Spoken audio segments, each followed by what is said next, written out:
वहीं राजू श्रीवास्तव के निधन से आज फिल्मी जगत में शोक की लहर है। अभिनेता मुकेश त्यागी ने कहा कि राजू श्रीवास्तव की कमी कोई कभी पूरी नहीं कर सकता है। जाने माने हास्य कलाकार राजू श्रीवास्तव 58 साल की उम्र में उनका निधन हो चुका है। पूरे बॉलीवुड जगत में जहां शोक की लहर है, वहीं बात कर लेना चाहेंगे अभिनेता यहाँ पे है मुकेश त्यागी जी हैं। मुकेश जी, क्या कहना चाहेंगे आप कि किस तरीके से आप राजू श्रीवास्तव को जानते थे, क्या कुछ उनके जीवन के बारे में जानते थे, किस तरीके से आप उनकी इस कमी के लिए कहेंगे? देखिए, कुछ व्यक्ति विशेष ऐसे होते हैं कि उनकी जानकारी पूरे जनसमूह को होती है। राजू श्रीवास्तव एक ऐसे कॉमेडी थे जो हमारे दिलों में छाए हुए थे, वो बॉलीवुड में छाए हुए थे। उनका आपने स्ट्रगल भी देखा। उनका 25 दिसंबर को जन्म हुआ था, आप समझ लीजिए। 54 साल की मात्र उनकी अल्पायु थी, लेकिन उन्होंने जिस तरह से अपना योगदान दिया है, उनकी माता पिता चाहते हुए IAS IPS बने, पिता कवि थे, और लेकिन बच्चे दोनों बहुत ही मेधावी। अभी मैं अंतरा से मिल के आ रहा हूँ, जो कि फिल्म डायरेक्टर हैं, बहुत ही अल्पायु में फिल्म डायरेक्टर हैं। इनका बेटा जो है वो सितार बजाता है। तो ये एक बड़ी धनिक, जिसे कहना है टैलेंट पावर हाउस, वो राजू जी का था। राजू जी से मेरे व्यक्तिगत संबंध कई सालों के हैं। वो मेरे घर आते थे, मैं उनके घर जाता था, और हमसे अक्सर, मेरे अंदर भी बहुत ह्यूमर है और मैं फिल्म एक्टर हूँ, तो मैं कभी कभी उनसे ह्यूमर, जब कोई कैरेक्टर करना होता, भी मेरे पिक्चर आ रही बबली बाउंसर मधुर भंडारकर की, तो मुझे उनसे थोड़ा सा इनपुट्स लिए कि मुझे ये कैरेक्टर करना है तो कैसे करूँ। तो उन्होंने मुझे बताया कि इसको थोड़ा सा ऐसा ट्विस्ट कर दीजिए। तो एक उनके अंदर एक जो कॉमेडी थी ना, वो एक नेचुरल कॉमेडी। मुकेश जी, कितना जानते थे आप राजू श्रीवास्तव? कोई ऐसा मोमेंट जो आपके लिए यादगार है और राजू श्रीवास्तव के जाने के बाद आप उसको आजीवन नहीं भुला सकते हैं? मैं बताता हूँ। राजू जी जो है वो Uttar Pradesh film development council के चेयरमैन बने। तो मैंने राजू जी को फ़ोन किया कि राजू जी, मैं भी चाहता हूँ कि आपका हाथ जोड़ूँ और आपके साथ काम करूँ, क्योंकि मैं फिल्म अभिनेता हूँ और उत्तर प्रदेश से जुड़ा हूँ, तो फिल्मी दुनिया में मेरा बहुत कनेक्शन है, तो मैं क्यों नहीं आपके साथ हेल्प करके फिल्मी दुनिया को आगे बढ़ाता हूँ। तो उन्होंने कहा, मुकेश, मेरे पास अभी ऑफिस नहीं है कोई जहाँ मैं आपको साथ बैठा करके आपका सत्कार कर सकूँ। फिर अचानक उनका एक फ़ोन आया मुझे 1-2 महीने बाद कि मुकेश जी, आप लखनऊ आ जाइए, मेरा नया ऑफिस मुझे जो है योगी जी के माध्यम से और मोदी जी के माध्यम से मुझे एक नया ऑफिस आवंटन हो गया है। तो मैं शायद मुंबई में था, मैंने नेक्स्ट डे फ्लाइट पकड़ी और मैं लखनऊ गया। वहाँ उन्होंने मेरा बहुत स्वागत किया। तो ये जो अपनापन था कि उनको मेरी याद आई, मतलब जबकि इतना बड़ा सैलाब था, उनकी चारों तरफ बहुत बड़ा एडमिनिस्ट्रेटिव सामान्य थे, बिना किसी गॉडफादर के उन्होंने अपने इस करियर को बनाया, ये लोकप्रियता हासिल की, तो शायद यही वजह है कि लोगों से कनेक्ट होते थे वो। बिल्कुल, आपने सही कहा। बहुत ही सामान्य व्यक्ति थे, जड़ें उनकी बहुत मजबूत थी। उनको ये तो पता था उनका कद कितना बड़ा है, क्योंकि आपने देखिए बिग बॉस में वो गए, 2 महीने तक वहाँ रहे, समाजवादी पार्टी से टिकट लिया, टिकट वापस भी किया। आप उनकी राजनीतिक चेतना भी देखिए। स्वच्छता अभियान में नामांकित हुए। स्वच्छता अभियान में प्रधानमंत्री मोदी ने उनको ब्रांड एम्बेसडर बनाया। इसके अलावा उनको बहुत सारे अवार्ड्स मिले और अपनी पत्नी के साथ भी डांस का एक प्रोग्राम किया था। चलिए, बहुत बहुत शुक्रिया। तो ये थे हमारे साथ मुकेश त्यागी, जो कि एक जाने माने अभिनेता है और ये लगातार राजू श्रीवास्तव के साथ जुड़े रहे हैं, क्योंकि राजू श्रीवास्तव भी जमीनी तौर पर एक मध्यम वर्गीय परिवार से और एक सामान्य व्यक्ति थे और बिना किसी गॉडफादर के उन्होंने अपना इतना बड़ा जो ऊपर तक खुद को पहुंचाया, ये रिकॉर्ड बनाया। लेकिन हाँ, उनका जो कैरेक्टर था वो अपने आप में लोगों को काफी हंसाता था, काफी रुलाता था, काफी मनोरंजन करता था। लेकिन जिस तरीके से राजू श्रीवास्तव सबको छोड़ के चले गए, हंसी हंसी के साथ सबकी आंखें भी नम कर दी गई है। वीडियो जर्नलिस्ट सत्येंद्र के साथ मैं कंचन अरोड़ा, दिल्ली, हिंदी खबर। जम्मू कश्मीर के नवनियुक्त सांसद गुलाम अली खटाना ने हिंदी खबर से बात करते हुए कहा कि 2024 लोकसभा चुनाव को लेकर बीजेपी तैयारियों में जुटी हुई है, और क्या कुछ कहा उन्होंने आपको सुनवाते हैं। जम्मू कश्मीर की सियासत को लेकर आज मेरे साथ बात करने के लिए मौजूद है member of parliament Ghulam Ali Khatana साहब। चूंकि नवनियुक्त सांसद है, आप दिल्ली पहुंचे हैं। जम्मू कश्मीर की सियासत को लेकर देखिए हमेशा ही बवाल रहता है। आप चूंकि आप सांसद बनाए गए हैं, क्या आपकी प्राथमिकता रहेगी जम्मू कश्मीर के लिहाज से?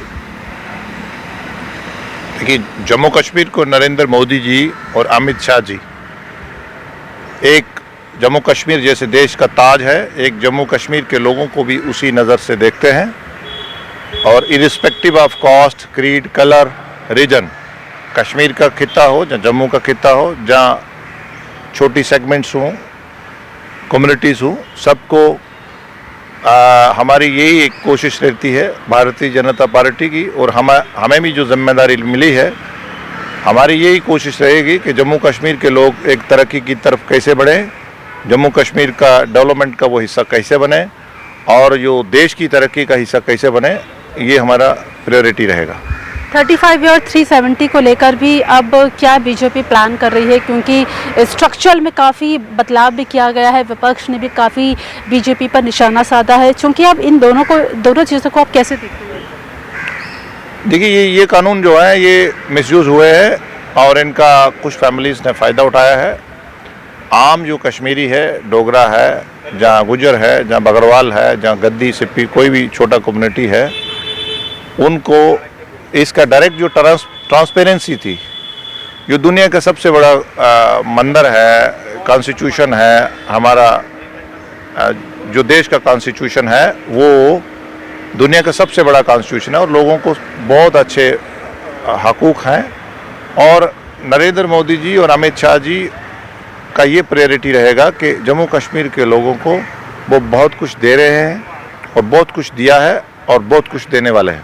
2024 लोकसभा चुनाव भी करीब है, ऐसे में बीजेपी तैयारियों में जुटी हुई है। पसमानदा समाज को लेकर भी लगातार यहाँ पर देखिए बीजेपी पर आरोप लगता है कि वो उनको बढ़ावा नहीं देती है। अब चूंकि 2024 का चुनाव भी करीब है, आप कैसे देख रहे हैं इस पूरी प्लानिंग को, लोकसभा चुनाव और जम्मू कश्मीर मसले को? देखिए हम चुनाव, भारतीय जनता पार्टी का प्रायोरिटी देश है। चुनाव एक जमहूरियत का हिस्सा है, वो चुनाव तो ज़रूरी है। चुनाव एक autonomous body election commission of India, वो टाइम पे इलेक्शन होते हैं। भारतीय जनता पार्टी देश के किसी भी नागरिक को अपीस जट्टीज नहीं करती है, वो अपना एक इम्पॉर्टेंट अंग समझती है और सबकी तरक्की कैसे हो, सबका साथ, सबका विश्वास और सबको साथ लेके कैसे चला जाए, ये हमारा प्रायोरिटी रहता है। गुलाम की आज़ाद पार्टी के साथ अलायंस होगा या नहीं? हमारा किसी का, हम अपने लेवल पे ही वहाँ सरकार बनाएंगे और लोगों का हमारे साथ जो तावन है वो है और हम खुद ही एक अपने लेवल पे ही सरकार बनाएंगे। बहुत शुक्रिया। तो मेंबर ऑफ पार्लियामेंट को आप सुन रहे थे और 2024 को लेकर भी बीजेपी तैयारी में जुट चुकी है और सीधे तौर पर गुलाम नबी आज़ाद और उनकी पार्टी को लेकर भी साफ कह दिया है कि चुनाव में अलायंस नहीं होगा, बल्कि बीजेपी सक्षम तौर पर चुनाव लड़ेगी और जीतेगी भी। कैमरा पर्सन लोकेश के साथ ओशी मेंदोला, हिंदी खबर, दिल्ली। केंद्रीय मंत्री रामदास अठावले ने कांग्रेस अध्यक्ष के चुनाव को लेकर कहा कि कांग्रेस पार्टी का अंदरूनी मामला है, लेकिन अगर राहुल गांधी अध्यक्ष बनते हैं तो इससे भारतीय जनता पार्टी को फायदा मिलेगा। कांग्रेस अध्यक्ष पद के लिए चुनाव होने हैं, ऐसे में गर्मा गर्मी पार्टी के अंदर बहुत ज़्यादा बढ़ चुकी है। मेरे साथ केंद्रीय मंत्री रामदास अठावले मौजूद है। राहुल गांधी नहीं तो कौन, चूंकि अब अशोक गहलोत का भी नाम रेस पे है, इसके अलावा शशि थरूर का भी नाम है, तो क्या लग रहा है किसका नाम होगा और कौन इस बार अध्यक्ष बनने वाला है? मुझे लगता है वो उनका कांग्रेस पार्टी का अंदरूनी मामला है। राहुल गांधी को बनना है तो राहुल गांधी भी बन सकते हैं, उनको नहीं बनना है तो और किसी को भी बना सकते हैं। तो उसका मामला है, अंदरूनी मामला है, तो उसका निर्णय कांग्रेस पार्टी का जो हाई कमांड है, कांग्रेस पार्टी का जो नेशनल काउंसिल है, वो कौन अध्यक्ष वो बनाने का है, उसका निर्णय वो ले सकते हैं। अभी उसके बारे में हम कुछ नहीं बोल सकते। लेकिन तस्वीर साफ नहीं हो पा रही कि यार राहुल गांधी भी चुनाव लड़ने वाले हैं, क्योंकि लगातार अशोक गहलोत ये कहते हुए नजर आ रहे हैं कि उनको मनाने की कोशिश हो रही है। तो अगर मना पाते हैं तो क्या राहुल गांधी का नाम होगा या बीजेपी इस बार किसी और चेहरे को देखेगी? मुझे लगता है कि राहुल गांधी का नाम होता है तो हमको और भी ज़्यादा फायदा होगा। मतलब राहुल गांधी जी अध्यक्ष बनेंगे तो हमको एनडीए को और भी ज़्यादा फायदा होगा। लेकिन कौन बनेगा, क्या बनेगा, जिस तरह कौन बनेगा मुख्यमंत्री, इसी तरह की जब चर्चा जब चुनाव होता है तो चलती है। लेकिन अभी कांग्रेस पार्टी की चर्चा चल रही है कि भाई कौन अध्यक्ष बनेगा। तो ठीक बात है, अध्यक्ष बनाने के बारे में जो डेट तय की है उसके मुताबिक वो अपना अध्यक्ष बनाए, अच्छा काम करे।